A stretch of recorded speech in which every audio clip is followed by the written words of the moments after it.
La Sociedad Dominica de Medios de Comunicación, Sodomco, presenta A Pensar Más con Rosa María Palacios. Muy buenos días, señoras y señores, bienvenidos a Pensar Más con Rosa María Palacios a través de las emisoras de la Sociedad Dominica de Medios de Comunicación. La Sociedad Dominica de Medios de Comunicación está integrada por Radio Santa Rosa en Lima, 1500 kilociclos AM, amplitud modulada, 105.fm, frecuencia modulada al sur de Lima. También Radio Santo Domingo en Chimbote, Radio San Martín en Arequipa, Radio San Martín en Arequipa, Radio Veritas en el Cusco, Radio Cepago en Cuyayali, Radio Quillabamba en la Convención, Radio Madre de Dios en Puerto Maldonado. Tanto Radio Quillabamba como Radio Madre de Dios nos pasan también por sus plataformas televisivas. Se une otra red de radios amigas como Radio Huánuco en Huánuco, Radio La Voz de Ayacucho en Ayacucho, Radio Pública en Puno, Radio San Valentín en Lampa, Radio Moro en Ancash, Radio Cumbre en Huacayo, Radio Milenio en Satipo, Radio Estación Solar en Abancay, Radio Oriente en Yurimaguas, Radio Los Ángeles en Cajamarca, Radio Activa en Cerro de Pasco. Tenemos también AM Tagua, nos ponen podcast en todo el Perú y el mundo, la página web de Radio Santa Rosa, www.radiosantarosa.com.pe. 8 de la mañana con 4 minutos, hoy es 19 de enero del año 2021 y estamos ya en conexión con Rosa María Palacios. Rosa María, muy buenos días. Muy buenos días, Abel, y muy buenos días a nuestros oyentes en todo el Perú, en el mundo, a través de internet. Bueno, aquí amanece muy soleado. Me voy a poner un poco más al costado, porque me parece que necesitamos más, No estoy bien cuadrada en la cámara, Abel, ahora sí. Ahora mejor. Bueno, acá amanece, como les decía, muy soleadito el día. Esperemos que sea un día, pues, de bastante sol para que la gente ventile mucho. Abel, se necesita ventilar mucho. Ayer han habido varias noticias vinculadas a la pandemia, todas muy malas, hay que decirlo, no nos gusta dar malas noticias, pero estas sí son todas muy malas, y nos obligan a cierta reflexión sobre lo que se está haciendo bien y mal en el Perú nuevamente. Según un vocero del Ministerio de E-Salud, se están recibiendo cada día más en hospitales a gente joven, entre 30 y 40 años, personas que no habían sido afectadas en la primera ola, se están presentando en una mayor cantidad de casos. No ha cambiado el perfil, digamos, epidemiológico, los más vulnerables siguen siendo los mayores, pero en esta segunda ola se están presentando jóvenes, así que a los jóvenes alerta. Se están presentando con mayor prevalencia otros síntomas, como por ejemplo diarrea, que siempre estuvieron, la diarrea era un síntoma, el malestar estomacal era un síntoma, pero ahora se está presentando con mayor prevalencia.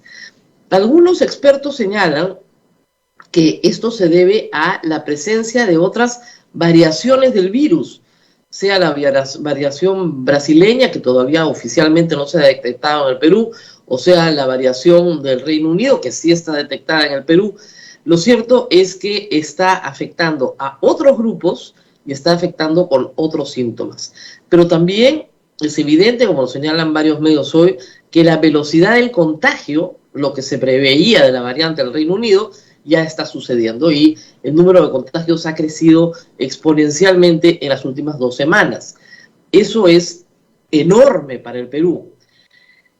¿Qué podemos hacer, además de lamentarnos? Bueno, revisar qué hicimos mal el año pasado y no volverlo a hacer. ¿Y qué podemos aprender de la experiencia internacional que se puede hacer en el Perú? El indicador más grave es que no hay camas UCI suficientes. El problema es que no hay cómo ponerlas de un día para otro. Se ha mejorado muchísimo, es verdad. De marzo del año pasado a enero de este año, la diferencia en camas UCI es abismal.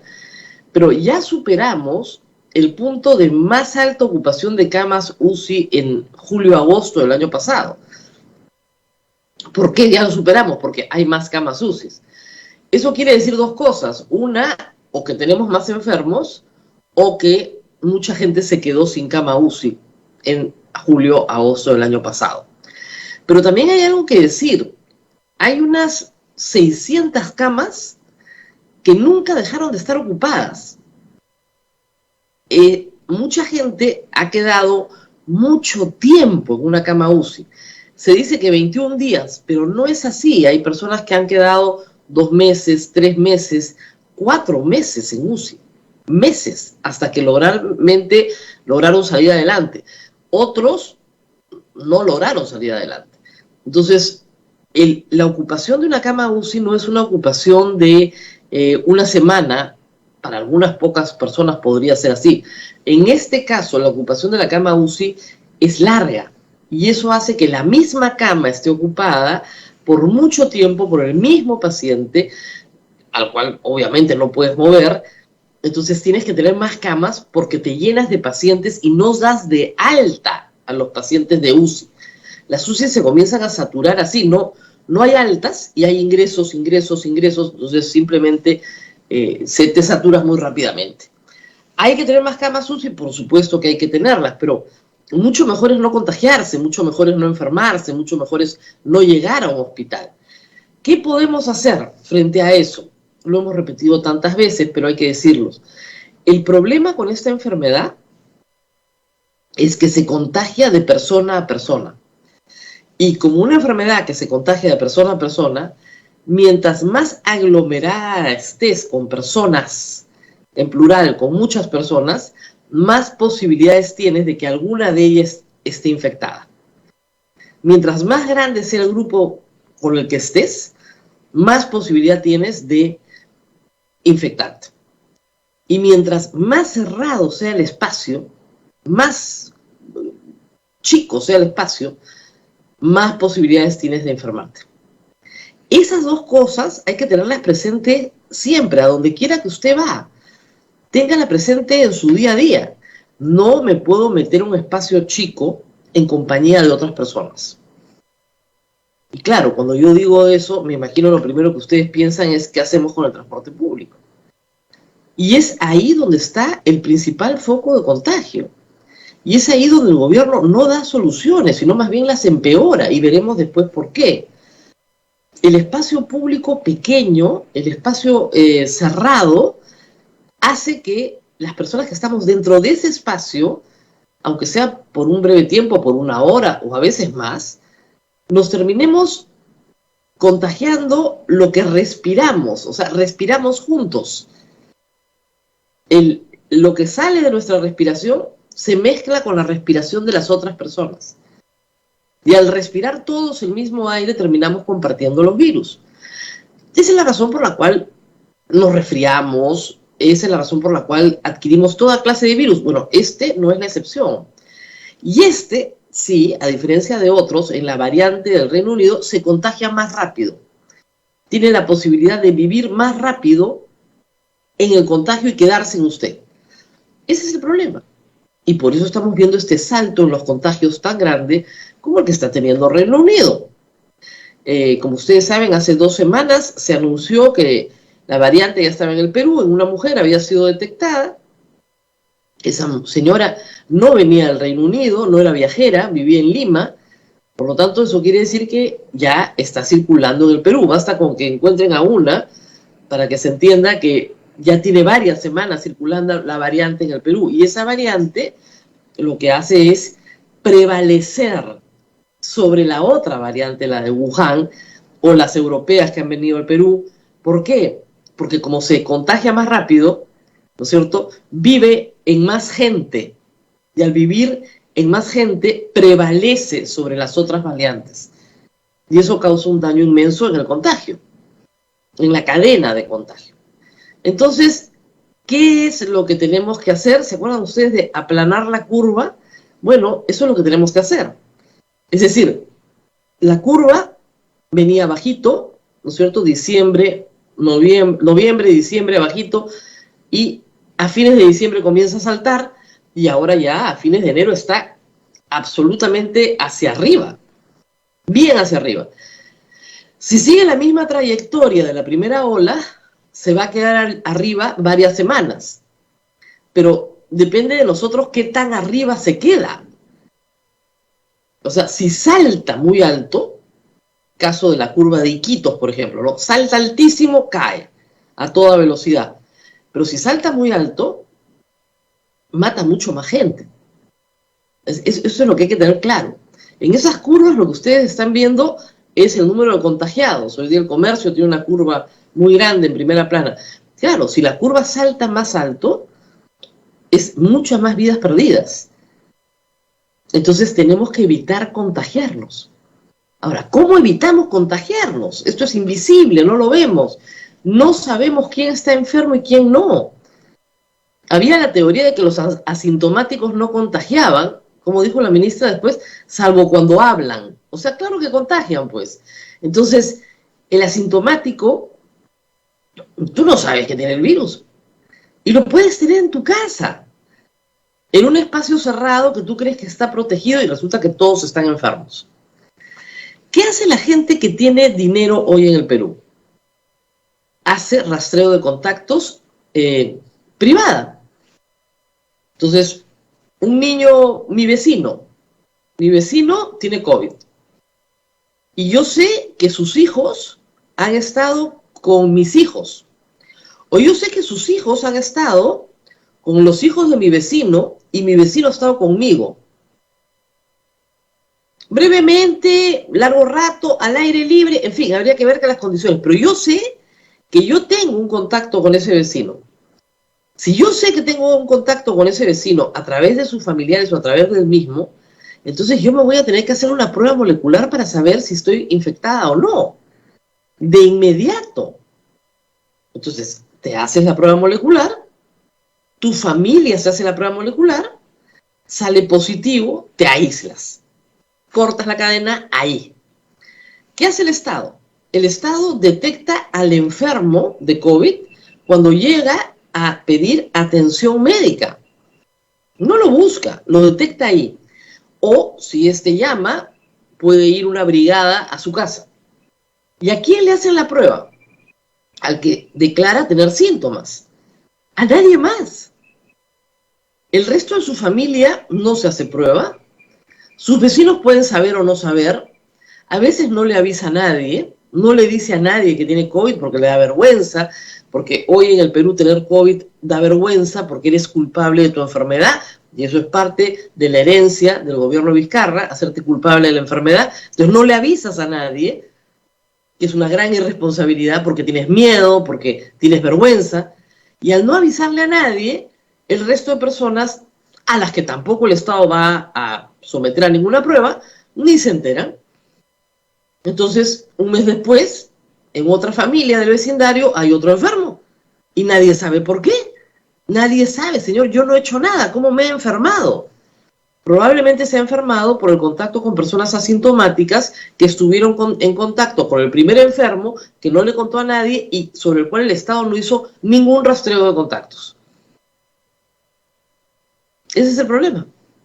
Entonces, la gente más rica en el Perú, la que tiene medios, yo escribí sobre esto el domingo, lo hace. Se testean todos. 50 personas, por uno que esté contagiado, 50 personas alrededor.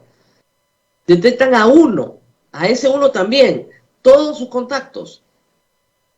Y esto es muy rápido para que todos puedan al mismo tiempo estar seguros de que no ha habido más que ahí se detiene el contacto, que ahí se encapsula.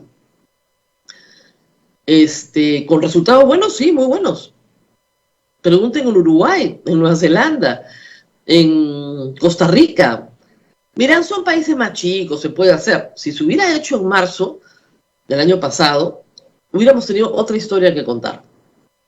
No fue la política pública del Estado peruano y hasta hoy no es la política pública del Estado peruano. Y sí se puede hacer. Que el virus esté en la comunidad, que esté en la comunidad, no significa que tú no puedas aislar a los que están contagiados, para que no sigan contagiando. Y ese contagiado de repente ya no contacta con, se suponía que contagiaba a 3, ¿no es cierto? Ahora con la variante del Reino Unido puede contagiar a 7, ¿ok? Que contagia a 1, pero no a 7, porque lo aislaste a tiempo. Y eso aplana la curva de contagio. Ese es el tema. Pero el gobierno no quiere invertir en pruebas moleculares para rastrear contactos. No lo quiere hacer. Y eso es un método que funciona mucho, pero muchísimo mejor que aglomerar a la gente. Claro, es caro. Por supuesto que es caro. Por supuesto que hay que montar sistemas para poder procesar las pruebas. Y ahí viene la ciencia. Hemos estado la semana pasada con el doctor Edward Málaga Trujillo. Está trabajando con un grupo de la Universidad Cayetano Heredia hace un año, desde marzo del año pasado, en una prueba molecular rápida y barata. Rápida y barata, que no necesita un procesamiento muy elaborado. Con eso puedes hacer rastreo de contactos muy rápidamente y puedes ponerla a disposición de la gente más pobre del país. El señor sigue entrampado en la burocracia que no le permite todavía testear en saliva la prueba que ya está lista. Tecnología realizada en el Perú, para las necesidades del Perú, teniendo en cuenta el clima del Perú, la imposibilidad de montar laboratorios en todas partes, las posibilidades de los médicos, etc. Y no se le da ningún apoyo. El señor Málaga Trujillo decidió postular al Congreso para ver si de esa manera, de alguna forma, consigue que se le dé las facilidades necesarias para que su prueba funcione. Pero claro, al Estado no le interesaba una prueba molecular barata porque no quería hacer ninguna prueba molecular. Recién las está haciendo hace pocos meses, no de la manera masiva en la que tendría que hacerlas, en algunos hospitales, para los que llegan a decir, señor, tengo fiebre, no puedo respirar, tengo tos, no huelo, etc. Ya con los síntomas. Pero no le hacen los tests a personas que no tienen síntomas. Solo los que tienen plata o tienen, digamos, la prioridad de salvar su vida, que tienen como prioridad, aunque tengan poca plata, pero clase media, pero con prioridades bien claras, están haciéndose pruebas privadas. Y miren, ahí está el estudio de prevalencia de noviembre. Yo lo puse en la columna también este fin de semana. El contagio en el nivel socioeconómico A es 13%. Y en el D es 50%, a noviembre del año pasado. Entonces, no es que la gente más rica, ¿no es cierto?, el virus no le afecta igual, le afecta exactamente igual. Todos somos humanos de carne y hueso, o sea, es la misma sangre. Pero el problema es que la conducta humana es lo que varía. En los sectores más pobres no hay ningún rastreo de contactos particular, nadie se hace pruebas con su dinero, no hay forma. En los sectores más ricos sí. Y miren ustedes la diferencia, 13% de prevalencia de la enfermedad, 50% de la prevalencia de la enfermedad. O sea, en el sector más alto tienen una prevalencia, digamos, europea, asiática, de primer mundo. Y en el sector más bajo, una prevalencia de tercer mundo, entre los peores del planeta. Y no es un problema de que seamos cochinos, sucios, indisciplinados o culpables, como se nos ha hecho creer desde el primer día. Es un problema científico. Abajo no hay pruebas para todos. Abajo no se detecta a tiempo el virus. Y no se le dice a la persona, aíslate, no salgas por nada, porque vas a matar a toda tu familia. Eso no se le dice. ¿Cuál es la solución del gobierno? Cuarentena general, todos adentro. ¿Y qué comemos? Y te lo dice la gente más pobre. ¿Y qué comemos? Si usted me manda adentro, ¿qué como? Ya tuve 3 meses de eso. Ya me comí mis ahorros. Ya me comí el bono, ya me lo comí todo. ¿Ahora qué comemos?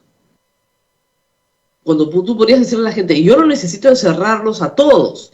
Lo que necesito es detectar a los que están enfermos y encerrar a los que están enfermos. Un tiempo, 15 días, 21 días, pero no más que eso. Y después puede salir. ¿No es una medida mucho más inteligente? ¿No combinas salud con economía? ¿Por qué no se hace? Tenemos meses en esta discusión. Y no puede ser que el toque de queda sea la medida, que lo único que hace es aglomerar en el transporte público y en los mercados, lugares a donde la gente se le está diciendo que vaya, se le está diciendo, anda a trabajar, solo a trabajar. No puedes entretenerte, no puedes tener vida social, no puedes ver a tus padres, ya, no puedes hacer nada. Anda a trabajar. ¿Y en qué vas a ir a trabajar? en un transporte público completamente hacinado. En eso vas a ir a trabajar. Mejor déjalos tener la fiesta, pues si los estás matando igual. Los estás matando igual. Los estás mandando al mismo matadero. Si tú metes a la gente en transporte público y dices, es que ese problema no tiene solución. Ah, ya, entonces no hacemos nada. Entonces mejor pues que no haya toque de queda. O sea, si no podemos hacer nada, entonces que no haya nada. Lo que tú no puedes hacer son las cosas a medias. Yo entendería que el Perú lo encierren todo el país un mes, pero claro, eso no se puede hacer porque ya nos tiramos abajo el PBI en menos 11% el año pasado. Muy bien, entonces no se puede cerrar todo el país. ¿Qué podemos hacer? Cosas inteligentes, encerrar a los que están enfermos. ¿Cómo sabemos quién está enfermo? Con pruebas moleculares, masivas. Hoy, donde tengas una familia que tiene un enfermo hospitalizado, toda la familia, todos sus vecinos, todos sus contactos pasan por test. Hoy. Y a todos los que no sabían que estabas enfermo, se van a su casa encerrados. Y quitas el toque de queda, quitas todo lo demás. Todo el que está hospitalizado hoy, tenemos más de 8.000 hospitalizados el día de hoy. A los 8.000 hospitalizados el día de hoy y a los 1.500 que están en camas UCI, a todos sus familiares. Prueba masiva rapidísima, hoy. Esa es una manera de empezar. Es que no sabemos por dónde empezar. Empieza por ahí, empieza por los que están enfermos. Empieza por los que tienes en los hospitales. Y a sus familiares que van a verlos a la puerta del hospital, a pedir noticias, decirles no vengan porque usted también está enfermo. Y usted tiene que quedarse en su casa porque está diseminando el virus. Y si lo sigue diseminando, usted va a matar gente por su responsabilidad. He ahí la responsabilidad. La responsabilidad no está en el que toma un micro para irse a trabajar. Si le han dicho que vaya a trabajar. La responsabilidad no está en una persona que va a un mercado a comprar comida. La responsabilidad está en aquel que, sabiendo que está enfermo, no toma la medida de aislarse. Esa sí es una irresponsabilidad. Pero a esa persona que, sabiendo que está enfermo, no se aísla, se le puede ubicar. Hay un nombre, hay una dirección, hay un teléfono, hay un lugar donde ubicarlo. Lo que estamos haciendo ahora está todo mal. Y se va a poner peor. Como lo dijimos ya la semana pasada, desde que anunciaron estos toques de queda, esto solo va a empeorar. O sea, tenemos la cifra del año pasado. 100.000 muertos por SINADEF, ¿no? Casi 40.000 por el sistema de sala COVID que mira a los enfermos COVID. Si las cosas siguen así, no solamente vamos a repetir el número, lo vamos a empeorar. Entonces, hay gente que dice, bueno, pero ¿por cuánto tiempo vamos a estar así? Hasta que se vacune toda la población. ¿Y eso cuándo va a ser? Se supone que a fin de año. Entonces, hay que aguantar 11 meses, hay que tener esa mentalidad de esto es por un año. Más adelante nos tendremos que volver a vacunar. Bueno, la ciencia avanza muchísimo y en materia de COVID ha avanzado mucho. Y hay que señalar que ya hay equipos de investigación en el mundo entero, en distintas universidades, en centros de investigación, en laboratorios, trabajando en una cura. O sea, la cura va a llegar mucho antes de lo que creemos, así como la vacuna llegó mucho antes de lo esperado. Porque hay mucho dinero y mucha gente trabajando en antivirales para este virus en particular. Y eso va a demorar, pero ya se está trabajando con animales, ya hay investigaciones sobre esto. Todavía no les estamos siguiendo el rastro, pero ayer me llegó la información de una de Merck Sharp & Dohme, que es un laboratorio transnacional, donde se está trabajando en una. No se sabe nada todavía, por cierto, todo esto es muy incipiente. Pero así como se demoraron un año en conseguir una vacuna, puede ser que se demoren 1 o 2 en conseguir una cura. O sea, la humanidad ha manejado como humanidad la pandemia de una manera muy distinta a la que lo hicieron nuestros ancestros. Solo con la gripe española murieron 100 millones de personas en 2 años. Hoy al primer año de la enfermedad han muerto 2 millones de personas en el mundo. Eso implica un manejo completamente diferente de la enfermedad. Pero sí hay que señalar, y además con mucho más población en el mundo, ¿no? Pero sí hay que señalar que todavía no está a la vuelta de la esquina, o sea, hay que esperar. Y la vacuna sí está a la vuelta de la esquina, pero también la tenemos que esperar. Mientras tanto, tenemos que bajar esa curva.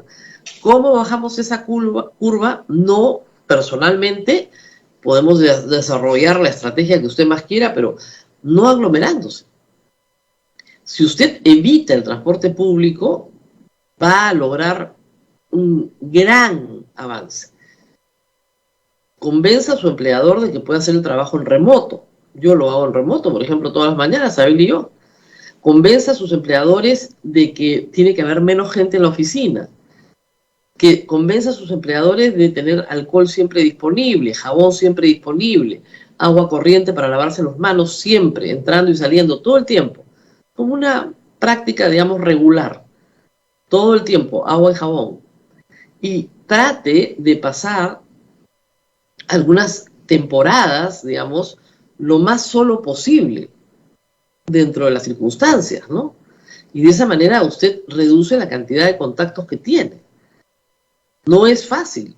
Las viviendas en el Perú están hacinadas, muy hacinadas. No solamente vive una generación, viven 3, 4 generaciones en simultáneo. Un niño hoy no solamente vive con sus padres, vive con sus tíos, vive con sus abuelos, vive con sus primos. Mucha gente en la misma casa.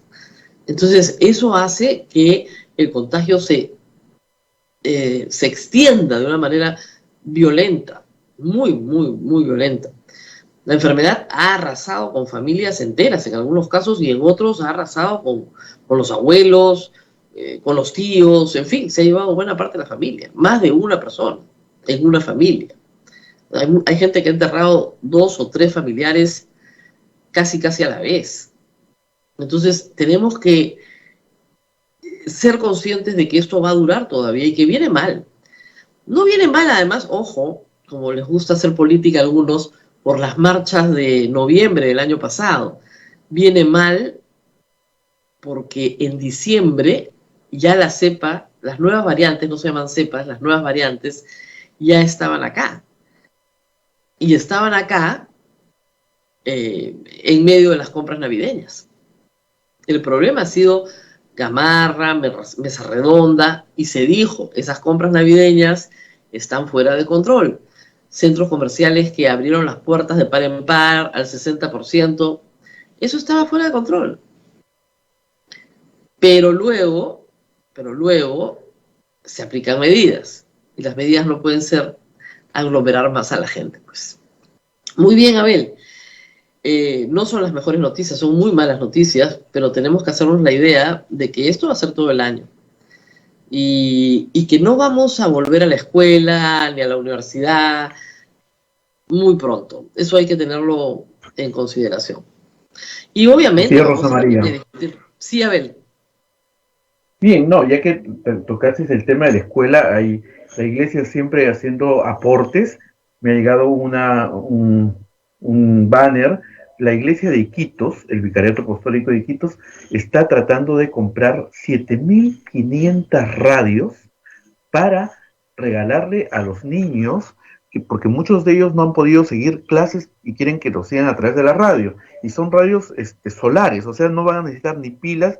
Entonces queríamos apoyar esta campaña, Rosa María, y en pantalla ven donación, ¿no? 7.500 radios. Ojalá que logren juntar ahí. Ponemos las cuentas bancarias, Julito.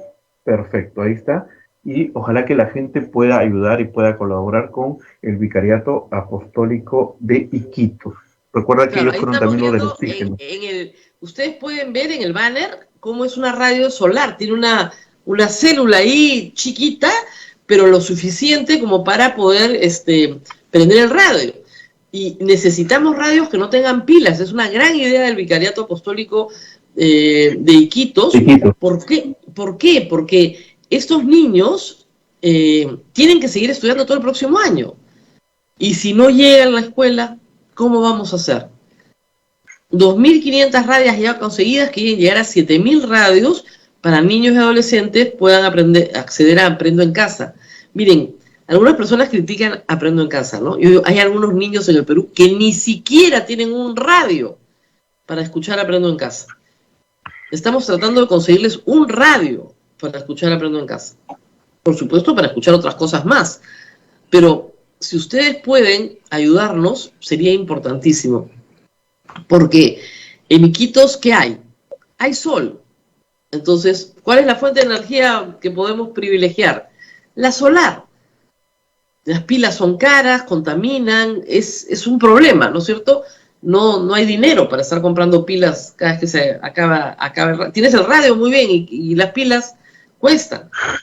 Esta alternativa me parece muy inteligente, así que por supuesto todo nuestro apoyo para que más niños en todo el Vicariato Apostólico de Iquitos tengan su radio solar, y como ustedes saben, no se necesita una radio para cada niño, como puede ser hoy día tantas cosas que tienen los chicos electrónicas. Con una radio varios niños pueden escuchar la clase juntos. Así que esperemos que se pueda juntar todo lo posible. Si alguien nos escucha, sé que nos escuchan mucha gente en todo el Perú que es de Loreto, que siempre le gusta contribuir con su tierra. Esta es una bonita forma de contribuir para que los niños tengan sus radios y puedan ir al colegio este año. De todas maneras, yo no creo, ya el ministro ha postergado la fecha de inicio de clases el 15 de abril. Yo no creo que en todo el Perú se pueda ir a la presencialidad. Se debe ir ahí donde se pueda ir, ojo, eso lo hemos sostenido desde el año pasado. Ahí donde se puede ir, hay que regresar a la presencialidad lo antes posible. Pero ahí donde no se pueda ir, hay que seguir apostando por estas opciones que no sustituyen, no resuelven en nada el problema central, pero en algo es un paliativo que hay que mantener, ¿no? Por ahora hay que mantenerlo. Muy bien. Así es, Rosa María. Bien. Vamos a la pausa. Vamos a la pausa, que ya nos está esperando nuestro invitado. Así es. Vamos a la pausa. Vamos a poner el banner con las cuentas bancarias para todos los que durante la publicidad. Y si necesitan un poco más de incentivo, recuerden ustedes, todos los que apoyaron para las plantas de oxígeno en el vicariato, que el vicariato puso en Iquitos, ese dinero fue muy bien usado. Las plantas están en este momento en operación. Gracias a su generosidad, hoy Iquitos tiene oxígeno. Entonces, yo sí creo que el vicariato ha demostrado ya en los hechos que puede proveer de estos servicios muy rápidamente en caso de necesidad, garantizando la honestidad de quienes están pidiendo el dinero, ¿no? El prestigio de quien está pidiendo el dinero está en juego, y ellos ya han probado que pueden hacer las cosas bien y las han hecho muy bien en cuanto al oxígeno, ¿no? Así es, Rosa María. Bien, vamos a la pausa, que ya nos está esperando nuestro invitado, el señor Alberto Bengolea, candidato a la presidencia de la República por el Partido Popular Cristiano. Pausa y volvemos. Continuamos con A Pensar Más con Rosa María Palacios a través de las emisoras de la Sociedad Dominica de Medios de Comunicación. Nos está escuchando todo el Perú a través de las siguientes emisoras: Radio Santa Rosa en Lima, Radio Santo Domingo en Chimbote, Radio San Martín en Arequipa, Radio Veritas en el Cusco, Radio Cepagua en Ucayali, Radio Quillabamba en la Convención y Radio Madre de Dios en Puerto Maldonado. Se une a la red también Radio Huánuco en Huánuco, Radio La Voz de Ayacucho en Ayacucho, Radio Pública en Puno, Radio Moro en Ancash, Radio San Valentín en Lampa, Radio Cumbre en Huancayo, Radio Milenio en Satipo, Radio Estación Solar en Abancay, Radio Yurimaguas, Radio Oriente en Yurimaguas, Radio Los Ángeles en Cajamarca. AM Tagua nos ponen podcast en todo el Perú y el mundo, los canales de YouTube de Sodonco y de Radio Santa Rosa, la página web de Radio Santa Rosa, www.radiosantarosa.com.pe, y toda la red de plataformas móviles ya están a su disposición. Bien, Rosa María, adelante, por favor. Efectivamente, a ver, antes de empezar nuestra entrevista con el candidato presidencial del PPC, tengo que hacer una rectificación. El día de ayer, durante el monólogo que tengo al inicio de la entrevista, del programa, estuvimos comentando las encuestas y me ha escrito el papá del candidato Harold Forsyth desde Japón, es el embajador del Perú en Japón, por si acaso, para decirme lo siguiente, y le prometí que hoy día lo rectificaba. En la encuesta, Victoria Nacional aparece con 4% y no con 2%. En todo caso, no son muchos los electores que cruzan el voto. Puedo equivocarme, pero la votación por listas proyecta en un altísimo porcentaje aquella de la locomotora. El señor papá del señor candidato quiere que yo diga que era 4 y no 2, y con muchísimo gusto digo que es 4 y no 2, me he equivocado. Ahora, no sé qué hay que celebrar si el candidato tiene 17 y la lista tiene 4, pero a él le parece que está muy bien. El señor papá del señor candidato parece estar muy preocupado por este programa y le agradecemos su audiencia desde el Japón, donde nos sigue, parece, día a día. Muy bien, corregido el Y ojalá error, que se anime a venir, Rosa María, ojalá que le diga al candidato. El papá del candidato está en Japón, pero me encantaría entrevistarlo, ¿no? Lo que pasa es que es embajador del Perú en Japón, entonces es un poco difícil que venga a Lima, ¿no? En estas épocas, pero está en una función pública. ¿El candidato? El candidato no creo, pero con que venga su papá creo que era más que suficiente, ¿eh? Muy bien, muy bien, muy bien. Ahora vamos a lo nuestro. Está Alberto Bengolea con nosotros para conversar sobre la candidatura complicada, difícil, tarea dura que le ha tocado como candidato presidencial del Partido Popular Cristiano. ¿Cómo se ríe Alberto Bengolea? A mí me han pedido una rectificación, yo la hago, yo lo único que estoy haciendo es una rectificación. Muy bien, de 4 a 2. Bueno, el PPC sí tiene 2, me parece, en intención de voto. El candidato Alberto Bengolea hoy aparece con 2%. Y digamos, para como esté el tiempo, dicen, no está mal. ¿Cómo encarar este proceso electoral? Empecemos por ahí. Sabiendo todo lo que usted carga en una mochila pues pesadita, ¿no? ¿Cómo encarar este proceso electoral?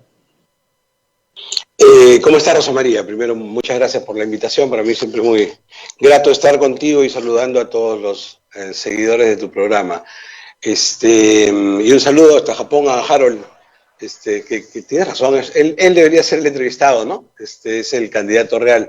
Pero bueno, lo tomo con responsabilidad, como siempre, con mucha responsabilidad, como una oportunidad más que nos da el país de tratar de presentar nuestras propuestas, nuestras ideas, nuestros pensamientos, nuestros planes de gobierno, y de lograr esta vez, ojalá, que hacer un link correcto entre esos planes de gobierno que suelen ser aplaudidos, que suelen ser bien valorados, y cosa que yo agradezco, por supuesto, hacer ese link que no terminamos de hacer con el votante, ¿no es cierto?, en esta ilusión de que se vote por lo que uno quiere hacer y no por la sonrisa más o menos linda que proyecta el candidato. Esa es nuestra esperanza, esa es nuestra ilusión, seguiremos en esa tarea y con esa responsabilidad emprendemos esta campaña. Claro, pero lo veo no muy optimista, ¿no? O sea, por lo menos, sí. No, perdóname, si te transmití mal el mensaje, estaba todavía procesando lo que te escuché decir antes. Es que me perturba, pues. Yo estoy entrando con una idea y me sacas de la idea. Pero no, de verdad súper optimista. Para decirlo en otros términos, espero que después de los desastres que ha vivido el Perú, tras muy malas decisiones electorales una tras otra, esta sí sea la oportunidad. Tenemos mucha confianza que esta sí sea la oportunidad que la gente vote por nosotros. O sea, de hecho, estamos apuntando a ganar las elecciones, ¿no? Ahora, nos dicen, tiene que venir una nueva generación. ¿Alberto Bengolea es una nueva generación o es lo que queda de la vieja generación? No, ni una ni otra. Soy el gozne, estoy en el medio, ¿no es cierto? Es decir, hay una antigua generación que ha salido del partido. De hecho, quienes están a mi lado hemos representado esa posta. Creo que representamos eso, ¿no es cierto? Lo que dejaron los antiguos y lo que nosotros, yo no diría saltando etapas, pero con rapidez estamos tratando de entregar a los que vienen. Yo siempre lo digo además con jactancia y con orgullo. Si tú miras la dirigencia actual, la que me toca encabezar, y esa fue una decisión muy razonada que nosotros tomamos, y cuando digo nosotros digo básicamente con Marisol a la hora que tomamos la conducción del partido, tú miras los cuadros, la mitad del CEN son gente, digamos, no son criaturas de 20 años, pero son personas menores de 40 años. Nuestros candidatos habitualmente así también lo han sido, es decir, hay una renovación constante que no es el futuro, es el presente, que tiene un lugar y que está desarrollando una tarea, ¿no? Muy bien, entonces en ese gozne entre lo antiguo y lo que viene, usted tiene la tarea difícil de salvar una inscripción. Al final de cuentas, y yo creo que 24.000 militantes los pueden tener, no es tan dramático perderla en esta oportunidad. No es dramático. Pongámonos en el supuesto negado de que pierdan la inscripción. ¿Hay PPC después de esta elección? Yo no me voy a poner en ese supuesto, Rosa María, discúlpame.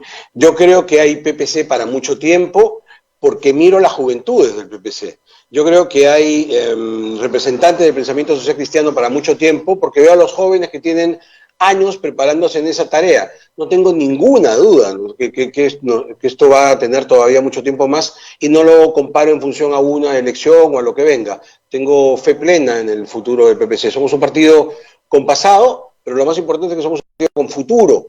Tenemos 54 años de existencia, pero te aseguro que vamos a tener 54 más, si lo juzgo por la gente que está trabajando con nosotros, por la edad de ellos y por la fortaleza anímica y además claridad de conceptos que les encuentro. Así que yo creo que esto tiene para mucho rato más, ¿no? En una campaña con ausencia de ideologías, tal vez la izquierda y ustedes son las que ponen la ideología.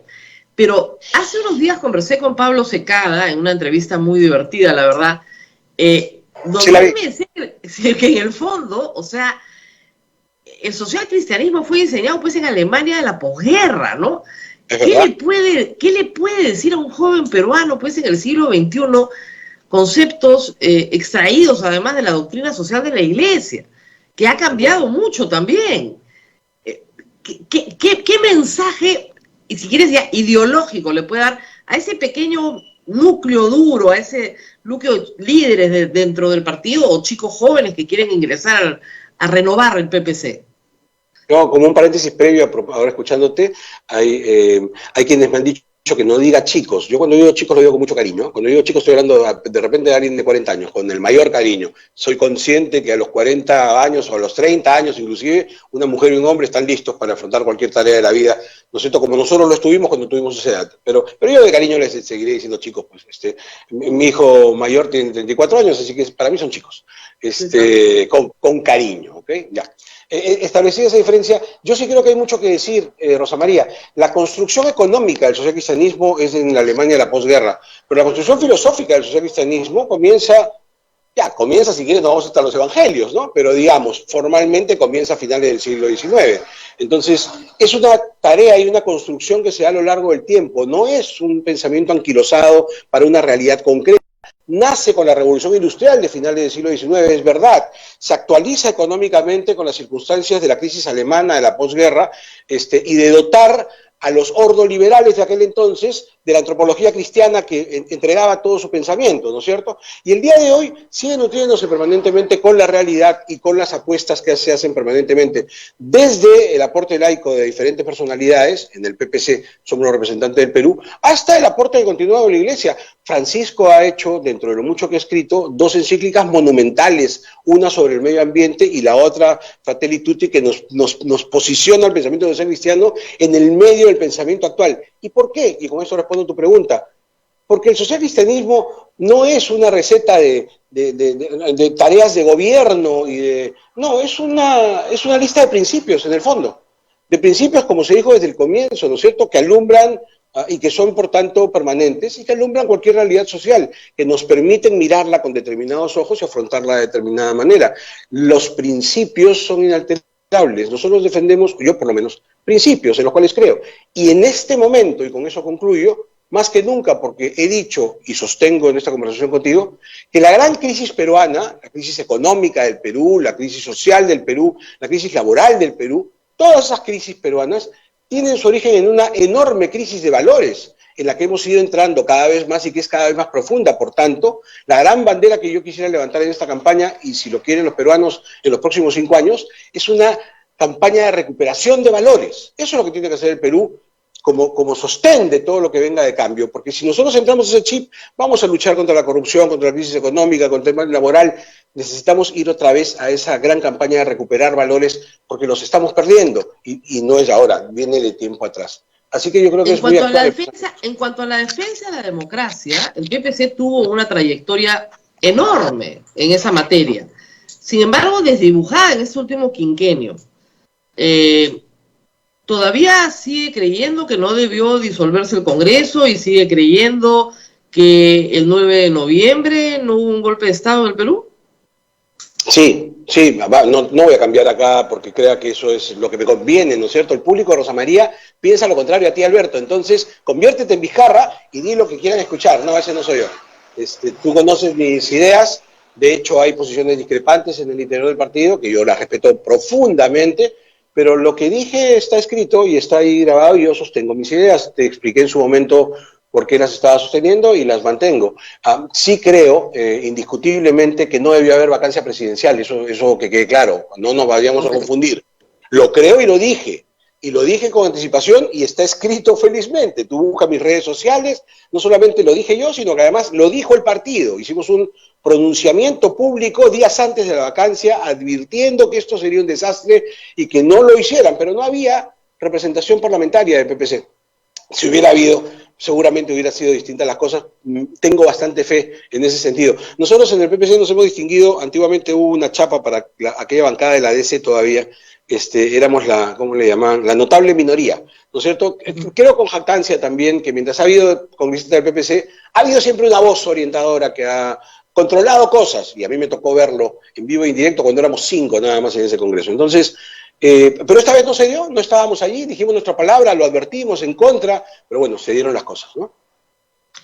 Enfrentamos una campaña dificilísima en medio de una pandemia. Hoy los periódicos nos lo dicen, hospitalizados por COVID se duplican en apenas un mes.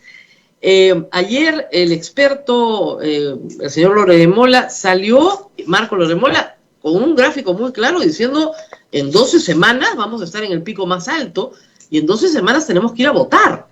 Entonces, ¿cómo va a ir a la gente a votar si estamos en el pico más alto? Ayer el Consejo de Ministros le ha dado facultades al Ministerio de Salud para que haga otro protocolo para votar, pero también cómo hacer una campaña sin tocar a las personas. Bien difícil,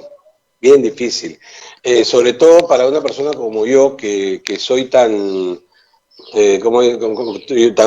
mano larga en el sentido de la palabra. O sea, si tú me conoces, claro, a mí me gusta el contacto personal, yo abrazo a la gente, así me criaron mis padres, así crío yo a mis hijos, soy muy querendón y muestro mucho mis afectos, encima soy muy comelón, ahí están de testigo las 3 campañas que he hecho, ¿no es cierto? Me encanta sentarme en el mercado a que me conviden mi jugo, me encanta, pero esta vez esto no es posible. Y no es posible no solo porque yo deba cuidarme, sino porque tenemos que dar el ejemplo de Rosa María. Si quiero ser presidente del Perú y, entre otras cosas, cuidar la salud de los peruanos, no puedo cambiar una vida por un voto. O sea, no puedo dar ese lamentable ejemplo que han dado varios de mis contrincantes, que ahora se llenan la boca hablando, ¿no es cierto? Después, o sea, yo escucho a Guzmán y digo, a ver, Julito, y las imágenes que acabo de ver tuyas, o a Salaverry, o a Keiko, que ahora también habla de sus protocolos. O sea, espérate, yo los vi en otra faceta ahorita nomás. Ahora cambian porque es la ola, te está diciendo que cambie. Yo no, lo dije desde el comienzo y eso me ha costado y mucho. Lo dije desde noviembre, vengo diciéndole, hey, cuidado a la hora de salir a la calle, tengan cuidado porque van a llevar el virus a su casa. En mi caso yo vivía con mi mamá, vivo con mi suegro, es decir, tengan cuidado porque esto se va... Así que ahora que estoy en campaña no voy a cambiar eso porque, mira, para decirlo más claro, Rosa María, yo me dirijo al votante, te prefiero votando por otro que ausente las elecciones. O sea, así que vamos a cuidarnos todos, aunque me cueste la elección. Vamos a cuidarnos todos. Utilizaremos la gentileza tuya y de otros colegas para poder conversar en todos los medios de comunicación posibles, seguramente las paredes dentro de lo legal, los carteles dentro de lo legal, y trataremos de llegar con todas esas limitaciones. Son pues campañas en tiempo del COVID, hay que acomodarse. Claro, lo que sucede es que ha habido una reforma constitucional, Lavallato, el problema de los fondos ilícitos de campaña, más la pandemia. Entonces, usted no puede contratar televisión, no puede contratar radio directamente, lo tiene que hacer a través del Estado. Un candidato como Forsyth sale y dice que él no necesita ni la radio ni la televisión, ¿no? Que más bien le debe preguntar a su papá. ¿Perdón? Es que no le preguntaron a su papá, estoy seguro que su papá hubiera entendido la cosa muy rápido, ¿no? Bueno. Una reforma constitucional para hacer eso, además, dicho sea de paso. Sí, claro, pero eso no le interesa mucho. No es que no le interese, pobre, a ver, no es que no le interese, es que no está en su radar, no lo entiende. O sea, qué miedo si llegas a ser presidente, estoy seguro que no va a ser, pero que yo lo escuchaba y decía, wow. Aprovecho para hacer una pregunta a Rosa María maliciosa, para entrar en campaña, digamos, con solamente ese Claro. objetivo, ya que es tan generoso para devolver dineros que no puede devolver. ¿Con qué plata hicieron las pintas de Forsyth? Porque si algo me ha quedado muy claro, según el reporte de todos mis candidatos, es que el Perú entero está pintado con un nombre, Forsyth. Entonces yo pregunto, oye, esa pintada homogénea de todo el país requiere una planificación, tiene un presupuesto, un alto presupuesto. Según han calculado los que están acompañándome, esos son muchos miles de soles, muchos, si no llegan al millón. Algunos me dijeron, esto está cercano. ¿Por qué? Porque, y no vale decir, George, por favor, no vale decir de que es el esfuerzo espontáneo de la gente, porque no es verdad, pues, no es verdad, comencemos a decir la verdad. No es verdad, ¿ok? El logotipo es el mismo, el tipo de letra es el mismo, el horror ortográfico es el mismo, así que eso está planificado y cuesta mucho. Y comenzó a ocurrir cuando tú, George, eras alcalde de La Victoria todavía. Es decir, estoy seguro que el erario público no tiene nada que ver ahí, pero ¿de dónde salió la plata? Porque acaba de decir Rosa María con todo buen criterio que los peruanos hemos tenido toda una discusión larga que ha requerido hasta una reforma constitucional para evitar estos fondos que nadie sabe de dónde vienen. Entonces pregunto, sincérate pues, ¿cuánto costó esa pintada de todo el Perú? Porque en todo el Perú le ha ganado Acuña en sus pintadas, es impresionante. Entonces, a ver, si le has ganado esa billetera, dime pues de dónde sacaste la plata, por favor. Ahora, queremos saberlo. Aprovechemos que usted está en campaña, es como si usted acabara de construir una casa y sabe cuánto valen las cosas, ¿no? Oye, ¿cuánto te salió el baño, no? ¿Cómo hiciste con la cocina? Más o menos, esa pintada nacional, si yo quisiera poner Bengolea en todo el Perú, al mismo ritmo, ¿no? Como si hubieran paredes para los veintitantos candidatos, pero en fin, ¿cuánto costaría? ¿Usted diría 1 millón de soles? ¿Más o menos? Yo creo que menos. Ha sido alguien exagerado en mi comando que me ha dicho, llegaría al millón, pero decenas de miles de soles, sí. 800.000, sí. Ya. Muy sí. bien. Le repito que es lo que calculan porque hay un solo problema en tu ejemplo. Yo no he terminado de construir la casa porque no tengo plata para hacerla, entonces me he acomodado un poquito con un techito y a ver qué sale. Pero ya le pidió presupuesto a los maestros. Estaba pidiendo presupuestos para tener una idea, ¿no es cierto? Para tener una idea. Ya. Inversión en redes sociales. ¿Eso cómo sale? Más o menos. No, pero te confieso, Rosa María, estamos todavía en la etapa de ver cómo hacemos para conseguir fondos, así que no la tengo, muy clara no la tengo. Ahora, sí sé que invirtiendo no mucho dinero, tú puedes tener un programa exitoso en redes sociales. Lo que pasa es que no tenemos ni eso, estamos en esa búsqueda permanente, ¿no es cierto? Hay varias ofertas, digamos, pero claro, yo te voy a decir una cosa, Rosa María, por ejemplo, que es bueno que la gente lo sepa, porque es bueno que lo sepan. Esto es una vieja costumbre, antigua costumbre, lamentable costumbre seguramente, pero muchas veces a mí me ha tocado cuando yo antiguamente he ido y alguien me ha dicho, oye, yo creo en tu candidatura, Alberto, mira, acá hay tanto dinero para tu candidatura. Perfecto, vamos a ponla en el banco. No quieren. No quieren. Y en parte tal vez con razón, Rosa María, porque fíjate que a mí me ha pasado la cosa tan terrible de que un querido amigo me puso un dinero en el banco y después resultó, Dios nos coja confesados, uno nunca sabe, caras vemos, corazones no sabemos, que lo acusaron penalmente al amigo y me tiraron en la prensa barro, ¿no es cierto? Y yo dije, pero yo cómo puedo saber que este señor que puso 2.000 soles yo le dije que lo ponga en el banco, o sea, qué fácil hubiera sido para mí recibir, le dije, ponlo en el banco, porque yo soy súper transparente, que todos sepan. Entonces, y voy a insistir en eso. Y cuando eso ocurre, la gente dice, no, bueno, necesito que pongas tu nombre, ya no lo pongas en el banco, mira, ya, porque legalmente tu monto admite que me la des en la mano, pero fírmame este recibito, fírmalo porque voy a declarar que tú estás creyendo en mí. Tampoco, la gente no quiere aparecer, y no quiere aparecer además, y yo lo entiendo, Rosa María, ahora menos que nunca, porque están aterrorizados, porque claro, saben que cualquier cosa que pase los agarran y los ocultan, es bien difícil. Es cada vez más difícil. Ahora, la reforma constitucional dice que todo aporte tiene que ser bancarizado, salvo los que están exonerados, ¿no? No, pero si está por debajo de una cantidad mínima, creo que de una UIT.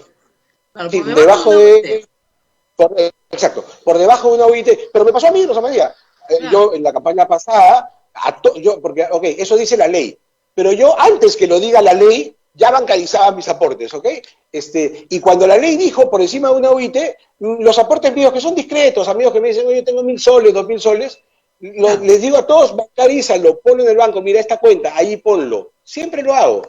Porque creo que es lo transparente. Ahora, que aún así te fastidien, eso sigue alimentando esta huida de la gente de cualquier actividad política, lo que te pone de cara con corrupción, lo que te pone de cara con fondos ilegales y candidatos que sí no tienen ningún problema en recibir dinero de aquí o de allá. Por eso vuelvo a preguntar, esos miles de soles, George, o habrá que preguntarle a Harold, que costaron pintar todo el Perú como Forsyth, ¿de dónde salieron? Tenemos que comenzar a preguntar. Ahora, la pregunta que yo le hago es, ¿no es posible que la organización partidaria, que por ejemplo tiene el PPC, no sé, pues cada uno cotice 50 soles, ¿no? ¿O no? Eso sí es el APRA, ese sería un truco del APRA, cada militante 50 soles, nunca se enteraron, pero ¿eso no es posible? Sí, a ver, te voy a contar algunas interioridades del partido. O sea, en el PPC los militantes cotizan un sol. El APRA tendrá plata, nosotros no. Nosotros cotizamos un sol mensual. Esa es la cotización PPCista.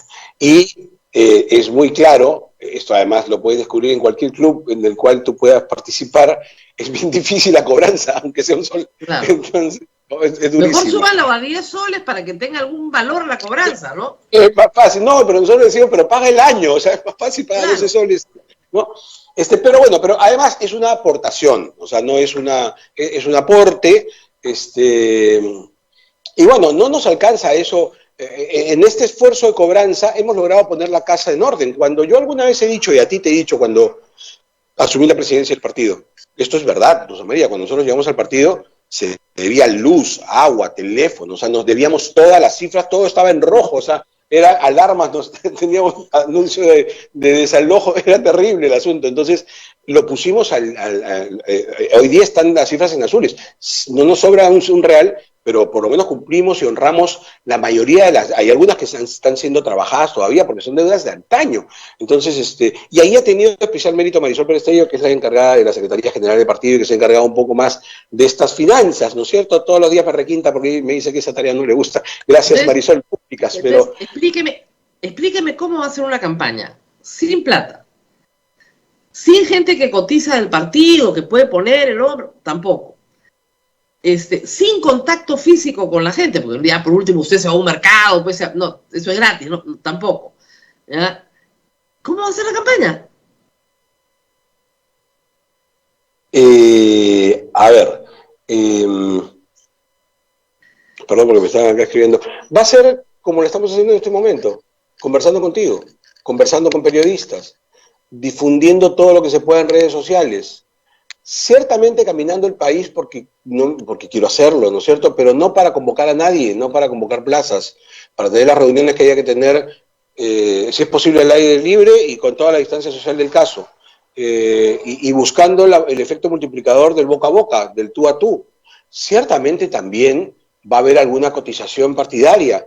Advierto que va a ser mínima, de hecho lo ha sido, para poder inscribirnos en esta campaña, eso ha tenido un costo, es decir, inscribir las listas cuesta, no es gratis. Cuando el jurado te dice, observo al señor porque no ha puesto bien la coma en su declaración jurada, cuesta la impugnación, todo cuesta, y no cuesta poco, al final si sumas, no es poco, todo eso se ha hecho con el aporte de los candidatos, que han sumado un dinero, ¿no es cierto?, y que han puesto cada uno de ellos un dinero que nos ha permitido afrontar esto.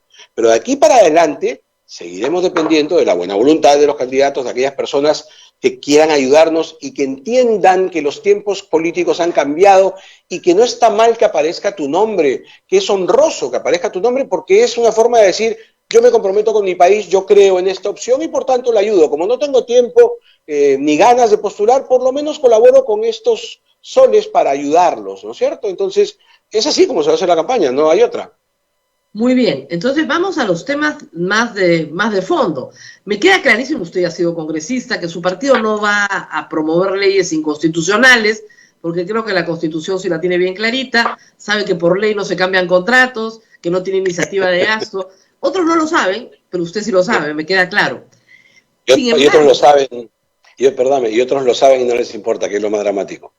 No, pues son populistas. Usted es un partido popular, no populista, que es un nombre complejo, pero no es populista. Entremos a otros temas planteados por algunas candidaturas. La modificación o la reforma total de la Constitución a través de una asamblea constituyente. ¿Qué piensa en el PPC de esa opción? A ver, varias cosas. Primero, profundamente demócrata, como creo que te he demostrado hasta el cansancio y aunque cueste, la población puede tener un sentir y yo lo respetaré. Digo mi punto de vista, y mi punto de vista es que, ¿para qué? Y en todo caso, ¿en qué? Critico la forma y critico el fondo. Critico la forma. No entiendo cómo es que la gente dice que no, digamos, muestra con toda justicia su rechazo a la representación política y encima queremos más representación política porque una constitución de algún lugar saldrá. Nos pueden decir ya que el propio Congreso haga la reforma constitucional a través primero de una norma que modifique el artículo pertinente para que el Congreso pueda hacerlo. Ya, esa es una salida forzada, pero sigo diciendo lo mismo. Si tú no confías en el Congreso, si tú crees que el Congreso tiene que ganarse todavía tu confianza, ¿no es cierto? ¿Cómo le vas a dar encima el encargo que haga una nueva constitución? Esa parte no la entiendo. Pero entiendo, pero en la crítica de fondo, que es lo más importante, ¿sabes que no veo a mis nietos hace 2 años y que acaban de llegar? Perdóname. Sí, perdóname. Perdón. Sí, disculpa. Sí, claro, yo tengo 4 nietos. A 2 de ellos sí los veo porque viven aquí en Lima, pero ellos acaban de llegar afuera. Pero ya, lo que pasa es que han llegado hace 10 días, han hecho la cuarentena respectiva y ahorita acaban de salir corriendo porque la mamá se los ha llevado. Pero ¿Y cuántos años tiene el nieto mayor? 8 años. 8 años. Ya, o sea, es abuelo hace tiempo. Sí. Y sí. reiteradamente... 4 varones, me falta la niña. Pero todavía, imagínate con 8 hijos, no tengo prisa, van a llegar los nietos y las nietas, así que todo con calma, todavía tengo hijos niños y demás. Pero bueno, te estaba contestando, en el tema de fondo de la Constitución, Rosa María,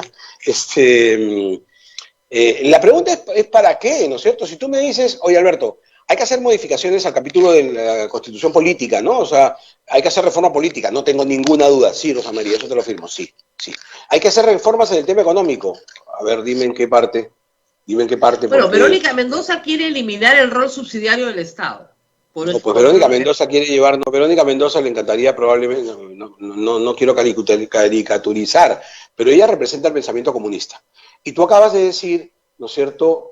Creo que yo no firmaría exacto lo que acabas de decir, pero acabas de decir que la izquierda y nosotros representamos las ideas, ok, creo que también hay algún otro que está, yo creo que también está más a la derecha algún otro, ¿no? Pero esa ideología claramente creo que ha sido dañina, que ha demostrado su ineficacia. No hablaré de la historia del mundo para no aburrir a nadie, pero en América Latina, por Dios, si tienen alguna duda, háganse todos un favor. Conversen con algún amigo venezolano, porque algún amigo venezolano habrán hecho en los últimos tiempos. Yo tengo varios, estoy seguro que todos los que me escuchan también. Pregúntenle qué hace acá, y pregúntenle por qué está acá, y pregúntenle cómo fue el génesis de su tragedia. Fue precisamente por ideas como esta que nos está tratando de vender Verónica Mendoza. O sea, no, eso destruye las economías, destruye los países. El comunismo está probado, no funciona. Entonces, suena bonito a la hora que lo hablas, pero nos destruye económicamente. Eso no lo podemos permitir.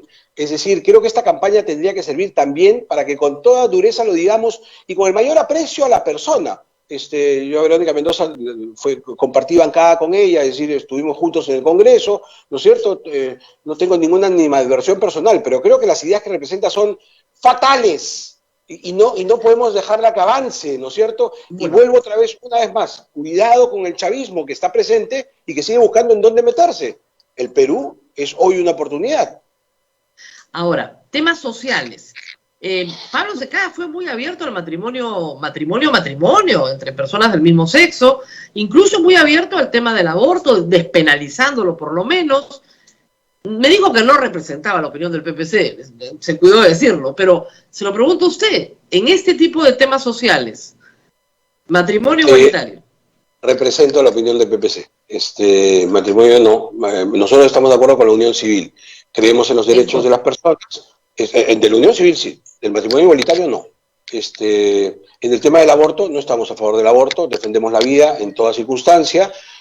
Aclaramos que ya la legislación nacional, además, que también defiende la vida y que también está en contra del aborto desde el mandato constitucional interpretado en el Código Penal peruano, aclara, porque es la primera discusión que para mí es bizantina, aclara que el aborto terapéutico es legal, es lícito, además es comprensible desde el punto de vista de la doctrina, porque estamos comparando 2 vidas, ¿no es cierto? Entonces hay que optar por una situación desgraciada que no se le desea a nadie, pero ahí se entiende. En el resto de casos estamos en contra. Muy bien, o sea, clarísimo, pero Pablo Secada no fue a esa clase, ¿ah? No, no. Pero va primero de la lista, lo cual admite que hay disenso dentro del PPC. Lo cual admite que también es algo que vengo diciendo hace tiempo, Rosa María, y que te lo he dicho a ti también. Yo soy abierto, muy abierto, a diferentes formas de pensar, y entiendo que el socialcristianismo no se define por lo que tú piensas en ese punto puntual. Pues hay algunos que sí, ¿no es cierto? Dicen, se agarran de una uva y dicen, si tú no estás de acuerdo con la uva, no estás de acuerdo con el árbol. Y digo, no, hay muchas otras uvas. Entonces, si yo estoy de acuerdo en 50 cosas y en una o en dos no, pues estamos de acuerdo en la mayoría. Y esto lo he venido diciendo, para construir país necesitamos estar juntos. Y estar juntos supone encontrar las coincidencias, no las diferencias. En el Perú estamos muy dispuestos a encontrar las diferencias, hurgar en ellas y pelearnos a muerte. Y yo siempre sostengo, inclusive con las personas más lejanas, tengo coincidencias, quiero encontrarlas, porque a partir de eso vamos a construir. Pero mire usted, este congreso, el que nos va a dejar en julio, vaya que ha tenido coincidencias, coincide en todo. Para mal, pero coincide todo. Para mal. Devuelve la plata a la ONP, inconstitucional no importa, todos de acuerdo, ¿no? Elimina la ley, de acuerdo, todos, es una cosa bárbara. O sea, digamos, no los podemos acusar de no tener consenso, ¿eh? Porque todos votan igualito. El problema es que votan mal, destruyen el país, pero lo hacen así, ¿no? Así que, ojo con los consensos, que se puede tener consenso para el mal también. No, de acuerdo, te acepto eso, pero sabes a qué me refiero, ¿no? Me refiero a que si yo necesito, Rosa María, vamos a poner el ejemplo tuyo, que si yo quisiera hacer alguna actividad contigo, política o de la que fuese, pues la voy a hacer a partir de las cosas en las que estamos de acuerdo. Aclaremos en qué punto no estamos de acuerdo y por ahí evitaremos caminar juntos. Cuando llegue esa pelea, nos abrimos. Pero vamos a construir sobre las cosas en las que sí podemos estar de acuerdo, ¿no? Y en temas económicos y temas de... Perdón. Sí, no, que el Congreso que viene es muy fragmentado. Parece, ¿no? Así usted sea presidente, no va a tener mayoría parlamentaria. Ese es el problema. Entonces, si no se ponen de acuerdo en cosas fundamentales de cara al país, no de cara entre ustedes, no cuando ya llegaron al poder, entonces se reparte el señor Luna con el señor Vega, ¿no? No, de cara al país, ¿no? No se va a poder gobernar este país, van a ser 5 años más de desastre. Un primer buen esfuerzo sería que todos pudiesen mirar con atención al acuerdo nacional, ¿no? Es un esfuerzo real de gente notable, unos más que otros, pero todo gente valiosa, ¿no es cierto?, por fijar algunos puntos en donde, y por eso se llama Acuerdo Nacional, por Dios, en donde todos deberíamos más o menos caminar, ¿no es cierto? O sea, ese sería un buen primer punto, por ejemplo. Yo convocaría eso porque a ver, yo sí sostengo que la reforma política hay que hacerla. Sostengo que lo que ha habido hasta el momento no es reforma política. Hemos cambiado algunas cuestiones políticas, pero no hemos hecho la reforma política que el Perú requiere. ¿Por qué lo digo? Porque en este punto concreto que te voy a tocar, aunque el primer paso es el correcto, el segundo es incorrecto y desmerece el anterior. ¿A qué me refiero? La valla electoral, que a ti te preocupa y a mí no. Es decir, oye, los que no pasen el 5% van a desaparecer.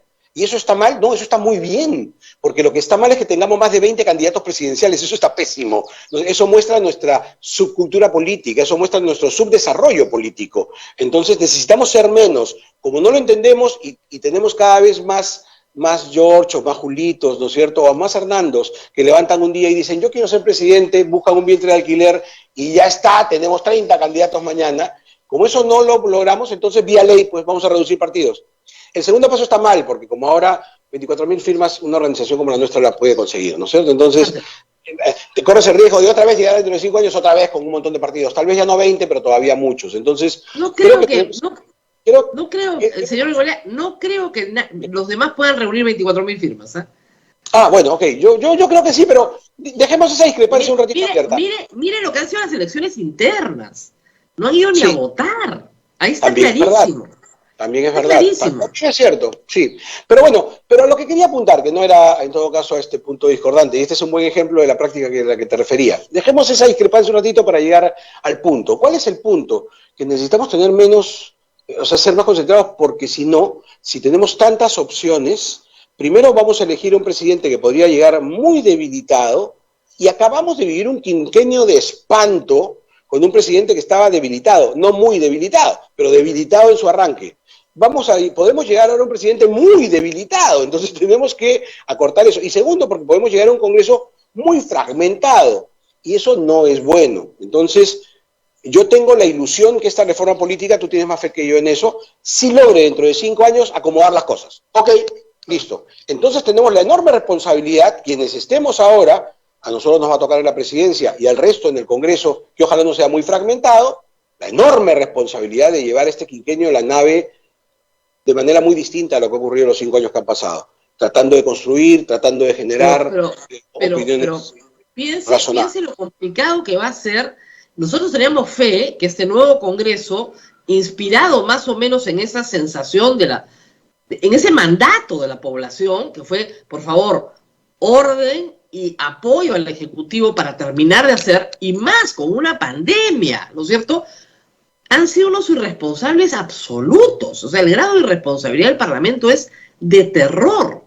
Usted no está ahí, pero de verdad, o sea, ahí hay unos irresponsables y estamos viviendo las consecuencias.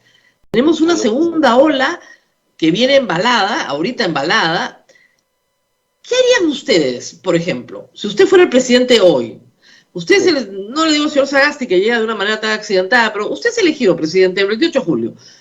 No ha logrado vacunar a toda la población, las vacunas ya vendrán en septiembre, octubre, noviembre, no se sabe, viene la tercera ola. ¿Qué hace usted? Qué terror. A ver, varias cosas. La primera, yo confío, porque está la vida de los peruanos de por medio, que efectivamente el primer lote llegue ahora a fin de mes y que comience a apurarse. ¿Yo qué haría? Si me dicen que demoran en venir las vacunas, dejo al vicepresidente al frente, me subo a un avión y me voy a donde tenga que irme a apurar la llegada de las vacunas. Porque creo que lo principal es luchar por la vida de los peruanos. Es un primer gesto que me parecería bien importante. No estoy diciendo, en esto no quiero ser populista, de que me voy y regreso con las vacunas bajo el brazo. No, pero estoy diciendo una muestra real de decir, hey, estamos apurados. Soy el presidente de los peruanos, vengo acá en representación de los peruanos. ¿Para cuándo, papá? Me basta 24 horas con llegar al proveedor y decirle, de verdad te necesito. Gestos, ¿no es cierto?, que nos ayuden, primero, la llegada de vacunas, que me parece que es lo más importante. Segundo, mientras eso ocurra, tenemos que organizar bien la red de distribución, porque el Perú ya demostró su alta ineficiencia en el plano logístico y de distribución. Durante el gobierno de Vizcarra, no sé si te acordarás, cómo se rechazó con carga ideológica todo lo que significaba la ayuda privada. Hasta la iglesia fue rechazada, o sea, fue una cosa de locos. Nosotros lo vamos a hacer y lo hicieron todo mal, ¿no es cierto? Entonces, no. Aquí es abrir los brazos y permitir, no solamente la iglesia católica, las iglesias tienen una gran capacidad de llegada, ¿no es cierto? La empresa privada tiene una gran capacidad de llegada. Vamos a utilizarlos a todos, porque necesitamos generar una vacunación rápida. Pero lo más importante, digamos, en el plano de salud, una cosa en la que hay que poner el acento, y que también, otra vez, regreso al pasado, Vizcarra lo hizo re mal. ¿Tú te acuerdas la primera medida del gobierno de Vizcarra cuando estalló la pandemia? Nos encerró a todos, ¿no es cierto? Pero además cerró las postas médicas. O sea, dice, wow, prometió que iba a ser hospitales. Yo dije, wow, aparte que nos mintió porque no hay ningún hospital, aparte de la mentira, pero tú escuchabas y decías, oye, ¿tienes idea de qué se trata esto? Porque el hospital estará con suerte en 2 años, 3 años, pero se nos murieron todos mientras tanto. Lo que hay que hacer es fortalecer la primera línea de atención de salud. Eso había que hacerlo hace un año y eso hay que hacerlo hoy todavía. Pero en serio, un fortalecimiento real. Tenemos que replantear todo ese tema. Replantear ese tema significa primero saber qué es lo que tienes, focalizarlo bien, descubrir en esta red quiénes son los que tienen real capacidad resolutiva para dotarlos de los elementos que hoy no tienen, desde rayos X hasta médicos competentes. La contratación del Estado de médicos competentes no es para la UCI, en donde poco tienen que hacer ya, lamentablemente. Es para la primera línea de contención. Ahí, la primera línea en donde los médicos todavía pueden hacer muchísimo. Porque si tú contienes ahí el virus, evitas que lleguen al hospital. Nuestra estrategia hospitalaria ha sido pues pésima. No teníamos una capacidad hospitalaria y dijimos todos a las UCI. Y por supuesto que no alcanzaba ese espacio para todos. Si en lugar de eso convienes en hacer una buena línea de primera atención, muy fortalecida, pones ahí médicos competentes, las dotas de los elementos que tienen, es más barato, es más rápido y es muchísimo más eficiente. Eso es lo que tenemos que hacer. Claro, pero cuesta plata también, ¿no es cierto? Hay un presupuesto. Claro. Sí, claro. Lo que te dice el Ministerio de Salud es no tenemos presupuesto y nuestros médicos de primera línea son en muchos casos personas de riesgo. Entonces no los podemos poner en la primera línea porque los tenemos que mandar a su casa. Por supuesto, perdón. Obviamente, si vamos a hablar de eso, lo que pasa es muy largo, pero digamos, dentro de lo que hay que hacer en tema de salud, lo primero es proteger a nuestros médicos. Los primeros que tienen que ser vacunados son todos los que están en el sistema de salud, son los primeros, porque son los que van a dar la pelea en el día a día, hay que cuidarlos, ¿no? Ahora, la otra es en la adquisición de vacunas, lo que te dicen es que no es tan fácil, las empresas farmacéuticas piden que entreguemos la soberanía nacional, nos someten a arbitrajes internacionales, se liberan de toda responsabilidad. Esa es una decisión muy difícil de tomar. ¿Es una decisión muy difícil de tomar, de verdad? No, yo creo que no. A ver, ¿tú quieres estar vivo o quieres, yo creo que la decisión es así tan sencilla como eso, ¿no es cierto? La vida por encima, vamos con todo. Claro, hay que negociar lo mejor posible, estoy de acuerdo que no puedes hipotecar tu casa, pero básicamente la discusión acá pasa por la responsabilidad, ¿no es cierto? O sea, obvio, a ver, estamos en una pandemia, pues, esto es una emergencia, pues, sí, pues es verdad. No hay los tiempos para el desarrollo habitual de una vacuna que requiere años de investigación, ya. Convengamos y sentémonos todos y seamos razonables. Tenemos el tiempo porque si nos ponemos de acuerdo, démosle los años de estudio que requiere y se acabaron las cláusulas de responsabilidad extracontractual, ¿no es cierto? Entonces, o contractual en este caso, disculpa. Ya, no tenemos ese tiempo. Entonces, pues, si no tenemos ese tiempo, decide. ¿Usted se va a vacunar? Sí, claro. Sí, claro, ¿no es cierto? Y recomendaría cualquiera. A todos. Es que el primero que tiene que vacunarse es el presidente, Rosa María. Yo llego el 28 de julio y ahí mismo, antes de juramentar, inclusive pido que públicamente me vacunen. O sea, porque tenemos que dar ese ejemplo, porque necesitamos hacerlo. Esto es un tema de vida o muerte. Ahora, y dentro de algunos meses de repente resulta que la vacuna no te cubría para siempre. Bueno, lo vamos a saber dentro de un año, pero por mientras nos cubrimos, porque todos los científicos con los que hemos conversado dicen que efectivamente hay que hacerlo, que lo peor que puede ocurrir es que no tenga una cobertura eterna. Bueno, ok, lo vamos a ver, pero por mientras vamos a luchar contra el virus, ¿no? Y estamos esperando también que la ciencia avance y consiga una cura después de la vacuna. En 1 o 2 años debería haber una cura. Ahora, y tenemos que alentar a la ciencia peruana también. O sea, yo confío mucho en el talento peruano. Los peruanos somos re ingeniosos. Yo también confío mucho en el talento peruano. En la lista de los moraditos hay un médico, el doctor Edward Málaga, que ha desarrollado una prueba rápida molecular. Sí, que claro. no puede poner a disposición del público por problemas burocráticos. Tiene que probarla. Lo único que le falta es probarla. ¿Y para qué con qué la va a probar? Con saliva. No le van a meter nada a nadie. ¿Ya? Y de salud no le da todavía las muestras de saliva para poder probarla. Nada más ya está en etapa de prueba. Lo que te demuestra la incompetencia del gobierno moradito, porque es moradito el presidente hasta donde entiendo. Pero más allá de la broma que me he permitido. Viene de atrás. Pero bueno, pero ya tiene algún tiempo sentado el presidente Moradito, podría haberlo agilizado. Yo lo hubiera agilizado al día siguiente, Rosa María. Al día siguiente. En esto no hay trámite burocrático. Tú llegas a la presidencia y te enteras de una cosa así. Imagínate que no estuviera enterado, ¿no? Yo en esta entrevista, mira, imagínate que sea la entrevista del 29 de julio. Alberto, ¿qué piensas hacer? Y tú me das este dato, te digo, Rosa María, un ratito, agarro el teléfono, ¡hey! Ya, en el momento. O sea, tenemos que avanzar en estas cosas, no pueden esperar trámites burocráticos. Por eso es que los moraditos no serían eficientes en el poder. Y tenemos a mucha gente preparada, ¿no es cierto?, para este tipo de tareas. Y te repito, el otro día tuvimos un debate que yo saludo en Concitec, ¿no es cierto?, sobre ciencia y tecnología. Y por eso es que es tan importante dotar, no solamente de dinero, que esto es algo que Verónica no entendía en el debate, Lescano tampoco, en general pocos lo entendieron. No solamente eso, tenemos que dotarlos de autonomía, porque un investigador, un científico, necesita autonomía. ¿Tú te imaginas que destinemos mucho dinero del Estado a unos científicos que dependan del ministerio? ¿Cómo quería Verónica? El Ministerio de la Ciencia. O sea, ¿te imaginas al ministro? ¿Cuánto tiempo va a durar el ministro? O sea, en un país en donde ni siquiera sabemos si el presidente va a durar 5 años, encima vas a hacer depender una investigación científica que por definición es larga, que requiere 2, 3, 4 años, 6 años de investigación. ¿Lo vas a someter a la inestabilidad política peruana? Están locos. O sea, a ver, dejémonos de tonterías y avancemos. Yo confío en el talento peruano. Dejémosle espacio para que vuele. Podemos hacerlo. Muy bien. A ver, preguntas del público, que deben haber muchas. Dale. Encantado. Así es, Rosa María. Bien, vamos con las preguntas del público. ¿Usted apoyaría el indulto del señor Fujimori? La señora Keiko ha afirmado que si sale otra persona de presidente que no es ella, le pediría, ¿usted le daría el indulto?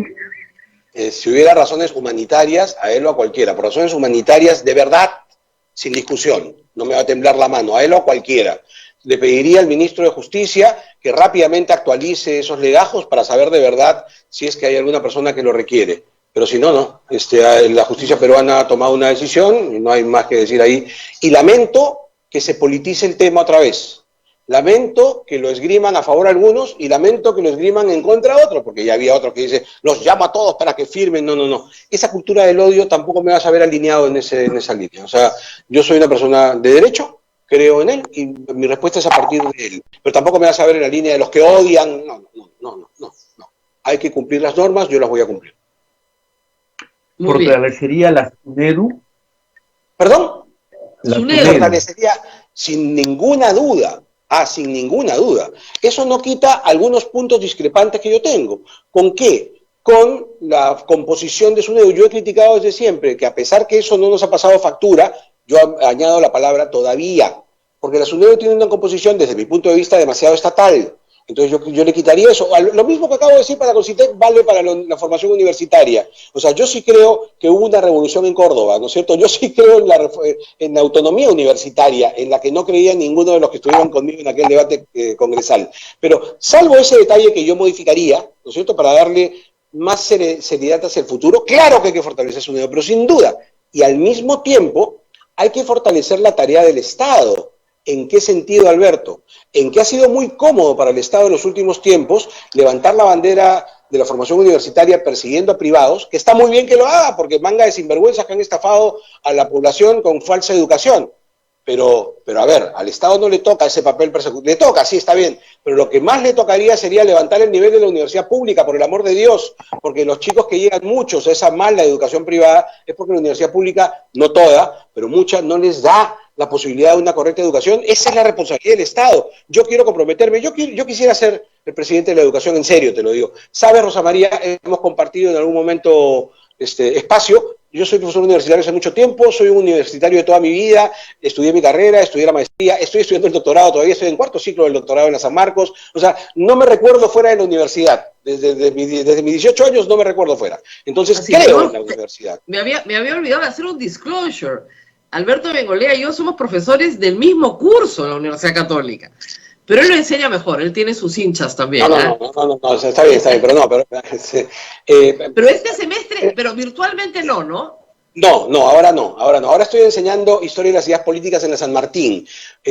A mí me ha tocado enseñar derecho penal, básicamente, que es mi materia, periodismo deportivo también, he sido en la Católica de mucho tiempo tuve el curso de periodismo deportivo, en la Católica por más de 10 años he tenido el curso de ética, que es de ontología de las comunicaciones, que es el curso que hemos compartido, que vamos, ética. Enseño ahora historia de las ideas políticas. Yo soy un hombre universitario, entonces claro que hay que fortalecer la universidad, pero eso pasa por fortalecer su SUNEDU, está bien, pero porque el Estado asume su tarea de levantar el nivel de la universidad pública. Ahora, hay que decir en beneficio de eso que de las licenciadas, de las públicas licenciadas, una no se pudo licenciar, pero al resto el Estado les dio una partida especial, les puso plata. Y poniéndoles plata, levantó por lo menos las condiciones mínimas que requería el licenciamiento. O sea, el licenciamiento ha sido igual para todas. Las condiciones mínimas están. El problema es otro. El problema es que la universidad pública no ofrece suficientes vacantes. Entonces, entrar a San Marcos, entrar a la Agraria, entrar a la UNI, es dificilísimo. Son 50.000 postulantes, a veces para 10.000 vacantes, es 5-1, a veces es 10-1. Entonces, es muy difícil y ese remanente busca una opción en una universidad privada barata. Y esa barata son las 49 universidades que no han obtenido licenciamiento. Entonces, lo que hay que aumentar son las plazas en la universidad pública. Eso es lo que nos está diciendo el mercado. Sí, déjame desarrollar un poquito más la idea. El problema es que probablemente la universidad pública no puede basar su buena oferta en San Marcos, la UNI, la Agraria. Espérate un ratito, tenemos que ser más. Eso es lo que yo decía. Más que ampliar las vacantes en esas universidades, hay que ampliar la calidad de otras, sobre todo en las regiones, para que esto sea cada vez más fuerte. Porque el ingreso difícil a la universidad, vamos, en nuestra época, somos más o menos contemporáneos, también era difícil entrar a la Católica. Vaya si era difícil. Ahora te lo regalan, ¿no es cierto? Tú eres una promoción menos que yo, tú eres con Abel. Abel y tú son de la misma promoción y yo soy una más. Era 8-1, 10, entrábamos, yo postulé 10-1. O sea, claro, ahora te lo regalan, pero en esa época era muy difícil. Pero lo cual habla mal de la actual realidad universitaria. No debería ser regalado, debería seguir siendo muy difícil.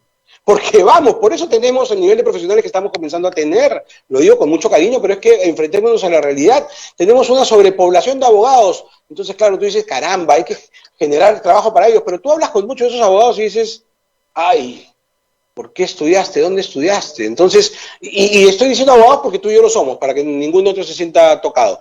Eso tendría que cambiar. ¿Y cómo tendría que cambiar? Hay que hacer varias cosas. Te cuento algunas de las cosas que nosotros proponemos. Por ejemplo, es difícil entrar, de acuerdo. Tiene que haber ya que es difícil cambiar el sistema por ahora, tiene que haber una educación preuniversitaria, es decir, se me fue el nombre, una academia preuniversitaria gratuita también. Porque hay mucha gente que podría ir a la universidad, pero que no tiene La academia preuniversitaria no es otra cosa que un entrenamiento para el examen, pues. Entonces tiene que haber gratuita también, yo me comprometo a eso. Pero lo más importante, Rosa María, y esto no es nuevo, esto lo escribía Víctor Andrés Belaúnde hace un montón de años, ya que hablamos de la Católica, uno de los personajes olvidados por la Universidad Católica. Yo reivindico a Belaúnde en la Católica y en la San Marcos, creo que las dos universidades lo han olvidado malamente. Pero una de las cosas que decía Víctor Andrés Belaúnde es que había que fortalecer la educación técnica, y yo lo sigo diciendo.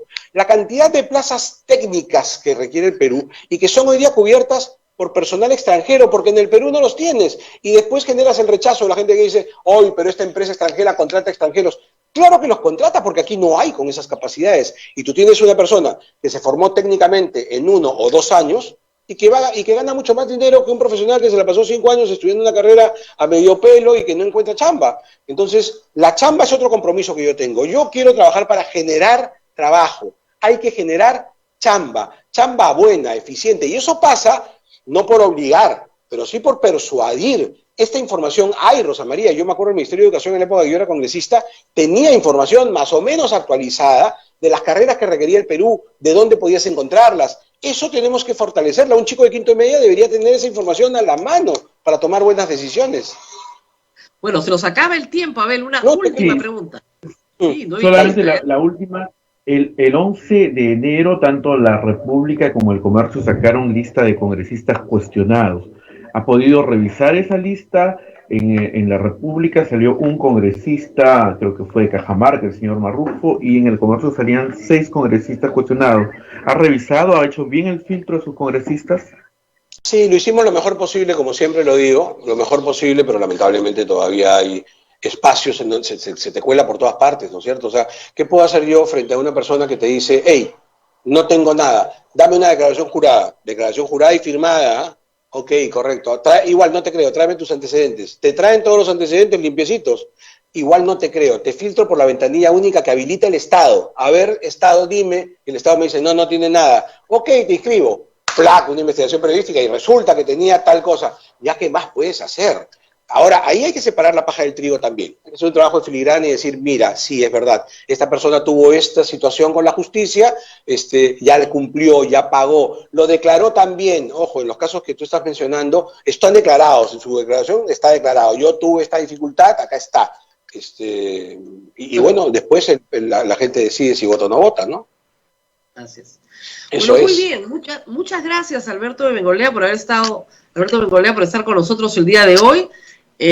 Mucha suerte, le deseo a todos mucha suerte, y yo sé que si él no entra, lo que él quiere es que su partido esté, ¿no? Por lo menos esa satisfacción. ¿Me permites 2 cosas? Sí, te agradezco, Rosa María, eso. La primera, no nos dio el tiempo, pero quiero que quede claro. Nosotros vamos a trabajar por la chamba, por la educación y por la seguridad ciudadana. La actualidad del COVID hace que de repente hablemos menos de seguridad ciudadana, pero yo sostengo que ese sigue siendo el primer problema de los peruanos.